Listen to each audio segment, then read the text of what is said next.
guys, we have news. Let's go to more news from the Golden State Warriors, but before that, don't forget to subscribe to the channel and leave a like. Player Brandon Podziemski stood out last season and has everything to be a star very soon.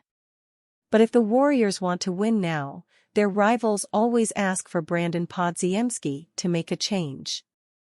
Warriors make drastic decision on Brandon Podziemski's situation. The Golden State Warriors made a big decision this summer by not trading away Jonathan Kuminga and Brandon Podziemski. It showed a strong belief by the Warriors front office. When Paul George became available, the Warriors reportedly refused to include Jonathan Kuminga in trade talks with the Los Angeles Clippers. Lauri Markkanen was rumored to be available in trade talks, but the Warriors refused to include Brandon Podziemski in those trade talks, too. When asked about not being in those trade talks, Kuminga says it took it as a sign from the Warriors front office. "I feel like Mike Dunleavy believes in us," Jonathan Kuminga said in an interview with SF Standard. "There's not too many people who are going to believe in young players, but I feel like Mike believes in the young guys he drafted, the young guys he's been around and watched their process, how they're growing and how they're going to fit with some of the vets we have. I mean, it's a blessing to still be here. I'm always thankful to be around and Mike having trust in us. But obviously I feel like he didn't make a bad choice.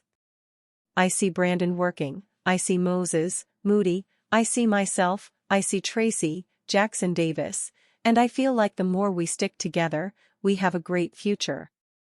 The Warriors will need their young players as they transition into a new era without Klay Thompson and older versions of Stephen Curry and Draymond Green. Warriors GM explains why he didn't overpay to acquire Paul George or Lauri Markkanen. Originally posted on Fadeaway World by Ishan Bhattacharya, last updated September 27, 24. The Golden State Warriors have had an interesting summer, watching franchise legend Klay Thompson walk to the Dallas Mavericks and replace him with a cast of veterans from around the NBA. The team was linked to all-star forwards Paul George and Lauri Markkanen, but a trade was never completed. GM Mike Dunleavy Jr. revealed why they didn't overpay for George or Markkanen while speaking to a group of reporters. "There's no point in going all in to be slightly above average. We're probably as impatient as you can be as a franchise right now, given our time horizon. But there's a fine line between impatience and undisciplined." Both the Los Angeles Clippers and Utah Jazz asked for a boatload of assets from the Warriors for their star wings.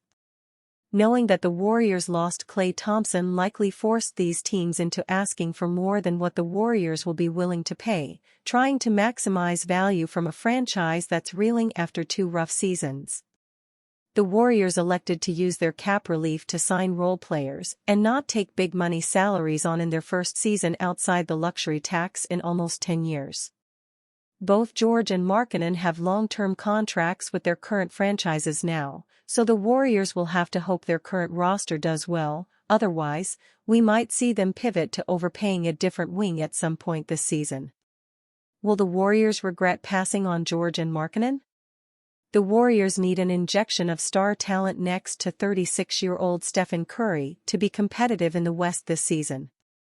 They missed the playoffs with Klay last season, and it's hard to say that adding Buddy Hield, Kyle Anderson, and DeAnthony Melton will help them improve enough to be competitive in the West. They may fare better than 10th in the West, but it seems they'd have a second-round ceiling at best over them. Every team in the West should be targeting 50 wins this season if they hope to make the playoffs, as the Warriors became the best 10th seed in NBA history with 47 wins last season. The modern NBA almost necessitates for a player like Curry to have a co-star who could supplement his scoring with a 20-point average. They simply don't have that. The price for either George or Markkanen would have been too high, so the team elected to go in a different direction. But if they need reinforcements mid-season, there's no guarantee that the price for any other wing like Brandon Ingram would be any cheaper. You can't make a trade without accepting an offset in value, as winning now benefits you greatly. including both Brandon Podziemski and Jonathan Kuminga in a trade for either, should have been a non-negotiable, so the Warriors might have actually made the right move. Trading for Markkanen is excusable given his size, age, and scoring ability, but giving up that much for a 15-year veteran like George would have been questionable.